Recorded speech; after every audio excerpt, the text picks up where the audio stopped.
মাছি এবং মশা তাড়ানোর জন্য সব থেকে ভালো একটা কৌশল হচ্ছে এই খামারের ভিতরে যদিও মশা মাছি থাকে কিন্তু গরুর গায়ে কিন্তু থাকবে না। আসসালামু আলাইকুম রহমতুল্লাহ।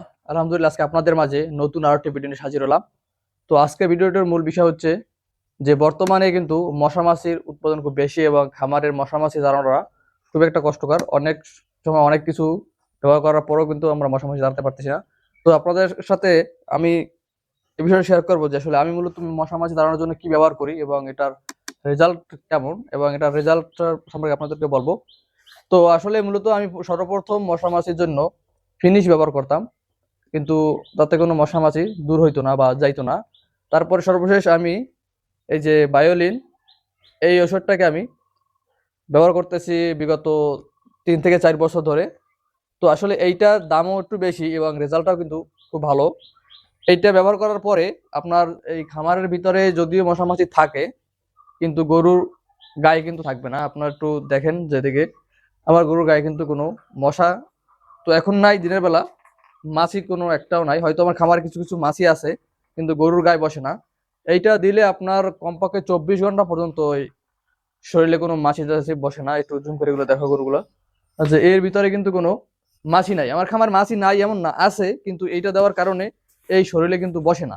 হয়তো দুই একটা থাকতে পারে কিন্তু এটা অস্বাভাবিক। আর সব থেকে মাছি এবং মশা তাড়ানোর জন্য সব থেকে ভালো একটা কৌশল হচ্ছে আপনার এই যে আমি নেট দিছি, এরকম করে যদি নেট দিয়ে রাখেন সেক্ষেত্রে মশা আর মাছি খুব ভালো তাড়ানো যায়। কারণ এইগুলো দিলে তো আর আসতে পারে না। যদি একদম খোলা থাকে তাহলে তো মশা মাছি একটু বেশি আসবে, এটাই স্বাভাবিক।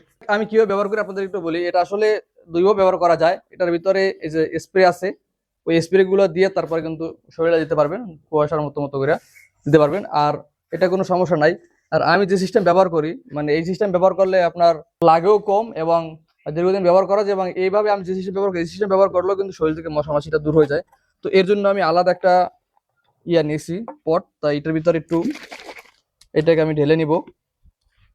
মানে আমি এই পদ্ধতিতে ব্যবহার করতে আসছি দীর্ঘদিন, এবং আমি এরকম করে দেওয়ার পরে যে মশা মাছি থাকে না, তাই আপনাদের মাঝে এটা শেয়ার করতেছি।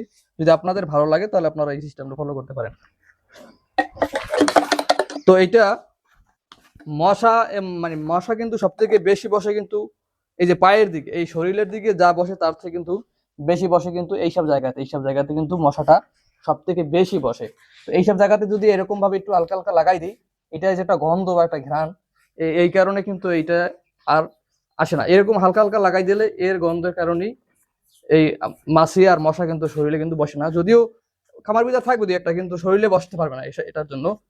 তো এই ছিল মূলত আজকের ভিডিওটি। ভিডিও যদি ভালো লাগে তো অবশ্যই আমার চ্যানেলটাকে সাবস্ক্রাইব করে রাখবেন, এবং যারা চ্যানেলটি সাবস্ক্রাইব করেছেন তাদেরকে অসংখ্য অসংখ্য ধন্যবাদ।